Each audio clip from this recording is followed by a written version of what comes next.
It's nothing new, but it's so good to see you.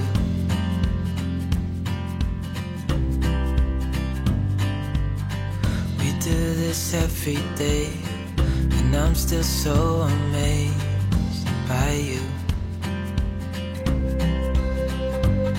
So hold me tight through the night.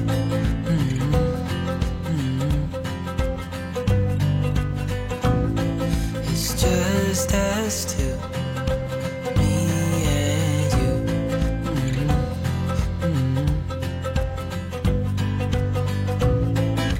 Oh, oh, I can't believe you love me. Oh, oh, I just feel so lucky. Oh, oh.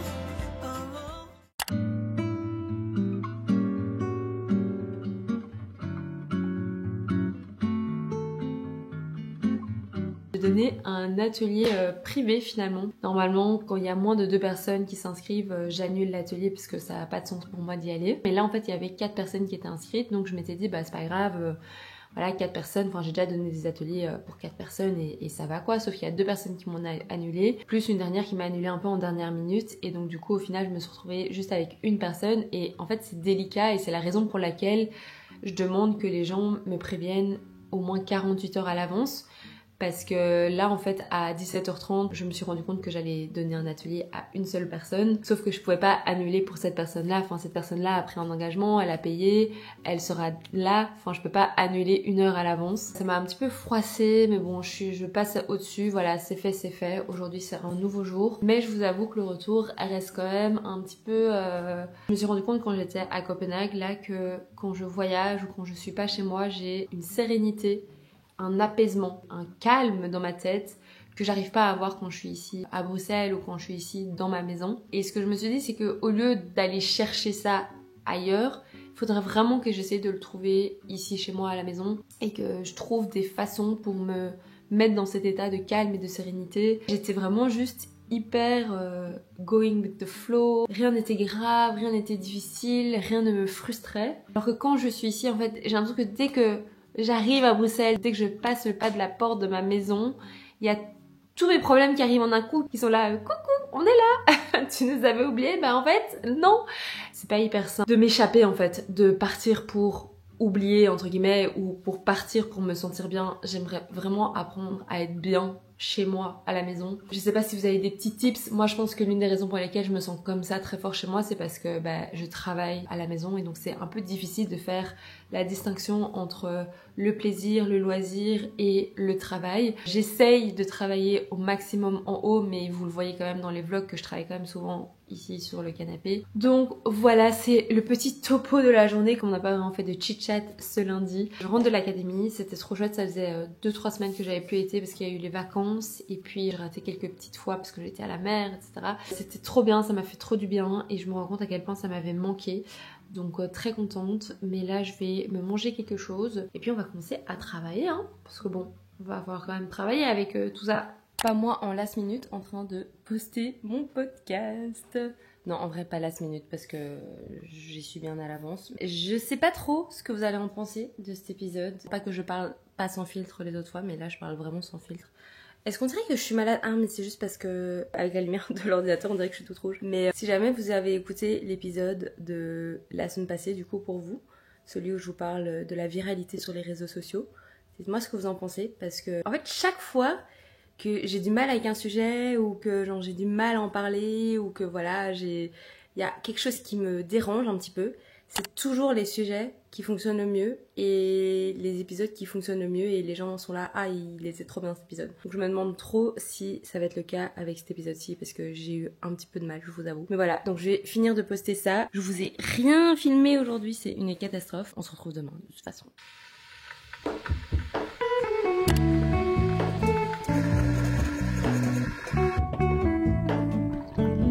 Aujourd'hui, on part sur une journée 100% montage puisque normalement en début de semaine, je déroche déjà un petit peu le gros du vlog de la semaine précédente. Sauf que là, comme j'étais à Copenhague, j'avais pas mon ordinateur, donc j'ai pas pu le faire. Donc du coup, en fait, là, je dois faire le gros du travail en un coup. Je me suis rendu compte que j'aimais bien un petit peu répartir la charge de travail du montage vidéo sur la semaine. Par exemple, je faisais le déroche le lundi ou le mardi, et puis après en fait le vendredi ou le samedi, j'ajoutais tout ce qui était détails, par exemple les textes, les animations, les transitions, etc.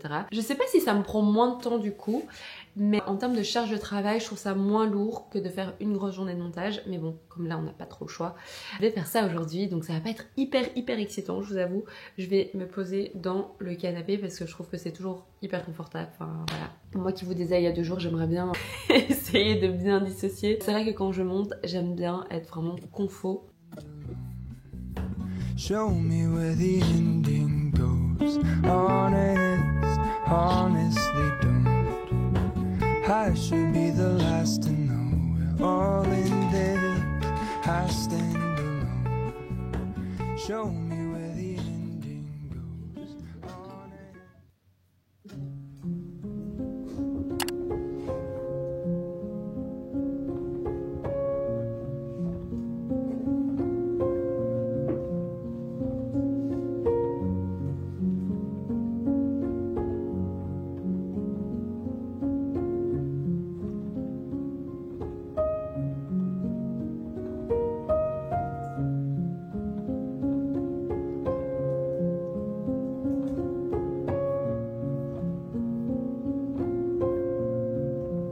Les chiffres étaient dans le bon, mais que mes anticorps étaient toujours en roue libre.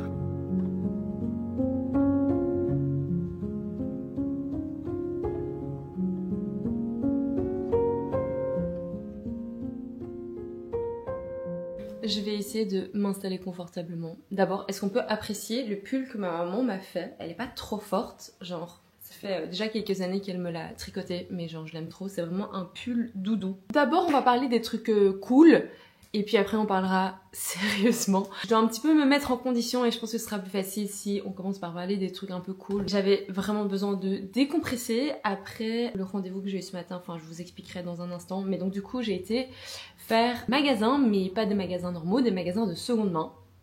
Donc j'ai été chez Les Petits Riens, qui est un magasin qui ressemble un peu à Emmaüs en France. Et puis j'ai été dans un magasin qui s'appelle Kringwinkel, qui est un magasin de seconde main avec de tout, que ce soit des vêtements, mais c'est aussi là où il y a de la vaisselle et principalement acheter un peu de déco. Donc je vais vous montrer tout ça. D'abord on commence avec les vêtements. C'est de la marque Sessun, très joli et c'est totalement dans ma palette de couleurs. Maintenant aussi quand je cherche des vêtements en fripe, je trie en fonction de la couleur. En fait j'ai pas fait, c'est ChatGPT qui a fait une analyse de colorimétrie pour moi et donc du coup moi je suis Deep Winter. Celui-là je l'ai payé 4 €. Ensuite une marque chouchou, donc c'est un peu cher, donc cher, tout est relatif, c'était 9 €, mais c'est une marque que ma maman portait énormément quand elle était jeune et c'est une marque que j'ai dans ma garde-robe parce que j'adore en fait les coupes. C'est un haut un petit peu déstructuré comme ceci, mais il est vraiment trop beau et en fait il est un peu gris blanc, je sais pas si il est gris parce qu'il a été délavé, mais en tout cas la matière est trop chouette et la coupe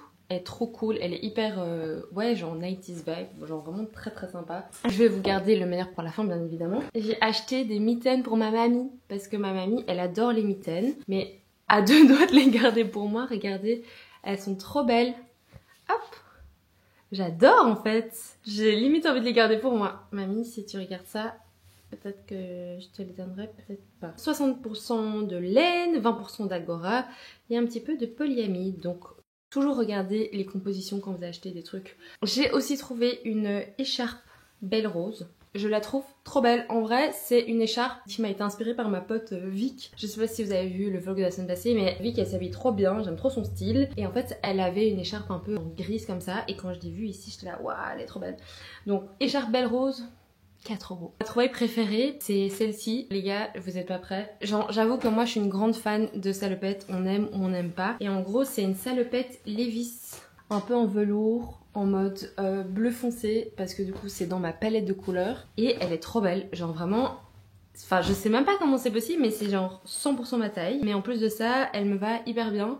Elle est un petit peu longue, mais ça c'est assez facile à reprendre, donc je vais pouvoir reprendre ça avec un ourlet. Et cette salopette, je l'ai payée 9 €. Et alors, dans l'autre magasin, donc qui était plus un magasin de déco, j'ai trouvé un espèce de tableau comme ceci en liège où on peut piner des trucs. Je me suis dit que ça serait sympa de le mettre à côté de la machine à café. J'adore chiner des petits pots en céramique. Les gars, j'ai payé 1,50 € pour ces trois-là. Je pense que c'est juste quelqu'un qui a vidé son atelier de céramique ou j'en sais rien.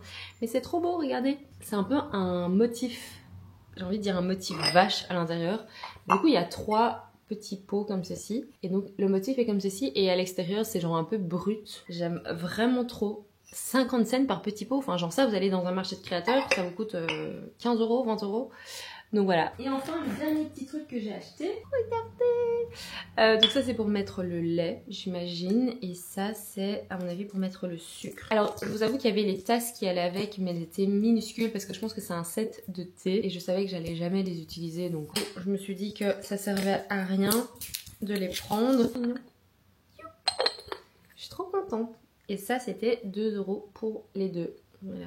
J'ai l'impression de jouer à la dinette. Alors je pense que c'est un mécanisme que j'ai depuis que je suis très jeune et que je devrais changer, ou en tout cas que je devrais un peu rectifier, mais c'est vrai que dès que je suis contrariée, dès que ça va pas très bien, dès que je me sens stressée, en fait quelque chose qui fonctionne hyper bien pour moi, c'est d'aller faire les magasins et de dépenser mon argent. Et le sentiment que j'ai en vous montrant mes petites trouvailles, en essayant des trucs, en trouvant des trucs qui me vont, ça me fait oublier un petit peu pendant un instant, enfin c'est très éphémère, hein. C'est pas du tout une solution à long terme, c'est plus un quick fix, mais c'est vrai que ça fonctionne super bien pour moi et le temps d'un instant, j'ai l'impression que j'ai pas de problème. Sauf que ce sentiment il reste pas et mon problème il est toujours là. Mais donc je voulais juste un petit peu vous expliquer pourquoi du coup est-ce que j'étais un peu contrariée et pourquoi est-ce que cette semaine elle a été un petit peu, pas facile. Je pense que j'ai eu plus de mal aussi à filmer. C'est quelque chose dont j'ai jamais parlé sur les réseaux sociaux. Pas parce que j'ai envie de le cacher, mais parce que j'avais l'impression que c'était quelque chose qui m'appartenait et qui est quand même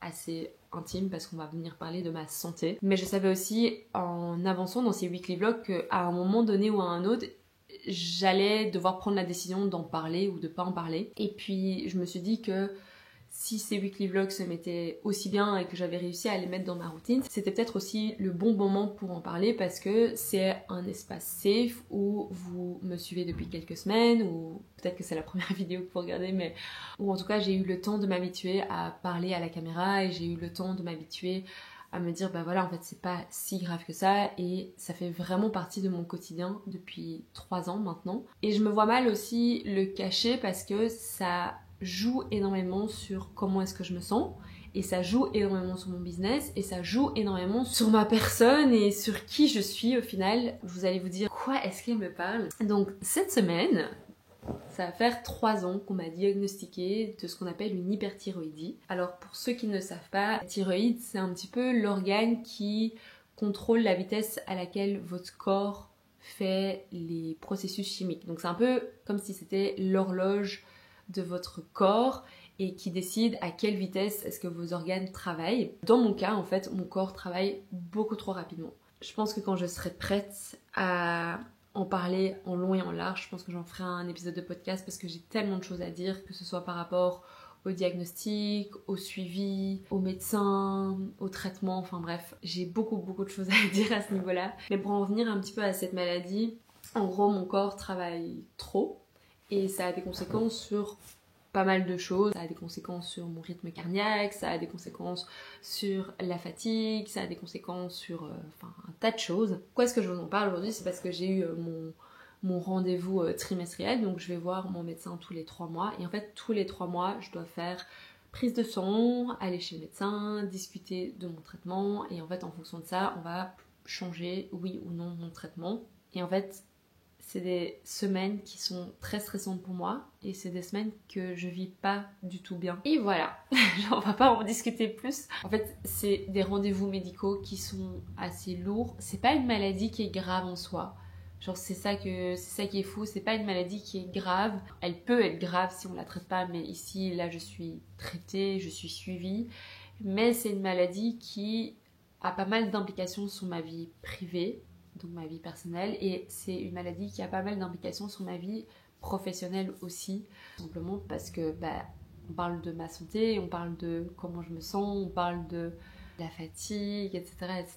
Et je sais que mon corps réagit hyper fort à tout ça. Et chaque fois, c'est toujours un peu un ajustement. Et moi, j'ai toujours été quelqu'un qui était très organisé, qui adorait avoir ses petites morning routines, avoir un truc un peu bien carré. Et depuis que j'ai été diagnostiquée, en fait, je me suis rendu compte que ça dépendait pas que de moi. Parce que j'ai beau me dire, ok, je veux me réveiller tous les matins à 6h30 du matin, si ton corps il répond pas, ton corps il répond pas quoi. Et si t'as besoin de dormir plus que d'habitude, va falloir que tu dormes plus que d'habitude. Et ça a été très très très difficile pour moi d'accepter. Et je pense que la raison pour laquelle je me sens prête à en discuter par ici, comme je vous ai dit, c'est parce que j'ai l'impression que j'ai créé une espèce de safe place où je peux vraiment vous parler sans filtre. Et la deuxième raison, c'est que je pense qu'il y a d'autres personnes qui sont dans mon cas. Quand on m'a diagnostiqué cette hyperthyroïdie, en fait, premier réflexe, j'ai été sur internet et j'ai essayé de trouver des témoignages, des ressources, etc. Et j'ai pas trouvé grand chose. J'ai pas trouvé grand chose pour me rassurer, j'ai pas trouvé grand chose qui traitait de ça. Et ce qui est horrible avec la maladie, c'est que je peux pas la contrôler. Et donc ouvrir la discussion là-dessus, ouvrir la discussion aussi du stress que c'est d'être malade et d'être entrepreneur. En tant qu'entrepreneur, c'est une vraie question, genre quid si t'as envie de te lancer dans un business mais que tu sais que t'as une maladie auto-immune quoi. Quid du soutien et quid de si tu tombes malade ou quid si tu te fais opérer. Enfin vraiment, c'est plein de questions que j'avais, c'est plein de questions que j'ai toujours. Pas très fun comme conversation, je vous avoue. Mais voilà. Si jamais vous avez des problèmes de santé, je suis de tout cœur avec vous. Je vais vous laisser, je pense. J'ai assez parlé. Je vais faire un truc qui me fait du bien, c'est-à-dire ranger mes petits achats.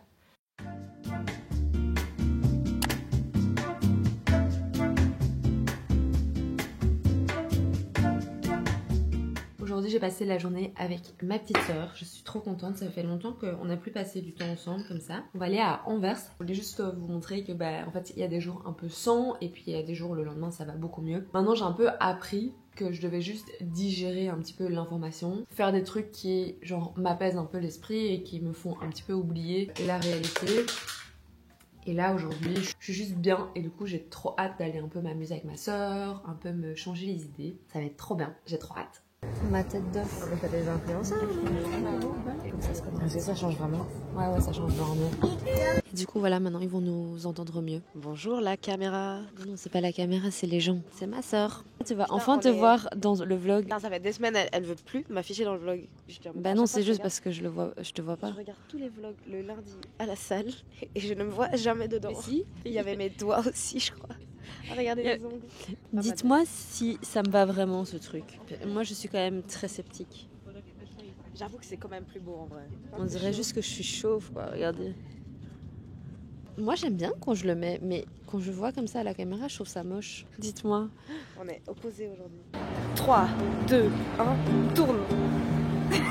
Ça tourne pas du tout.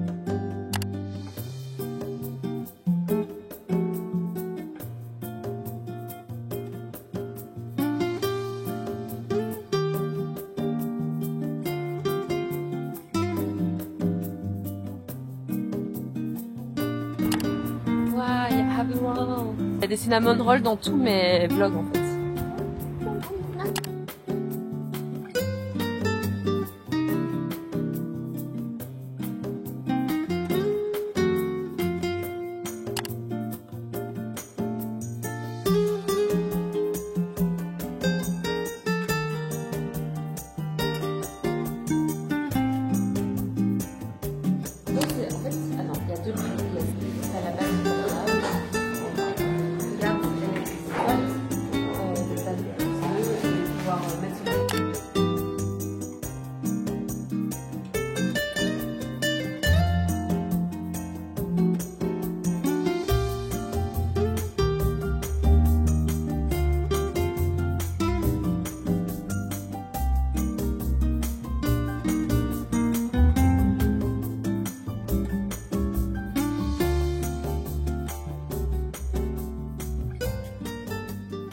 lui donner un petit nom. On peut l'appeler Walid.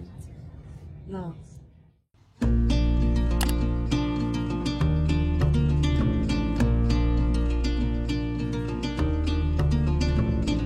On est dimanche et j'ai pas mal travaillé ce matin, je vous avoue. Là, j'ai un atelier cet après-midi. Comme j'ai mon semi-marathon dans 2 semaines, il faut que je trouve du temps pour faire mes sorties. Et en fait, plus on se rapproche, enfin genre cette semaine, c'est la grosse semaine d'entraînement, donc j'ai pas mal de kilomètres à avaler. Donc c'est des sessions qui sont super longues et je sais pas où trouver le temps. Et comme j'ai passé une semaine un petit peu mi-figue mi-raisin, donc ce que je me suis dit, c'est que j'allais faire ma session après l'atelier, c'est-à-dire que je vais courir de mon endroit d'atelier jusque chez moi. Je vais faire quelques petits tours en plus pour atteindre les kilomètres voulus. Donc voilà, je vais faire ça et donc c'est pour ça que je vais préparer un peu mon sac pour me changer après l'atelier.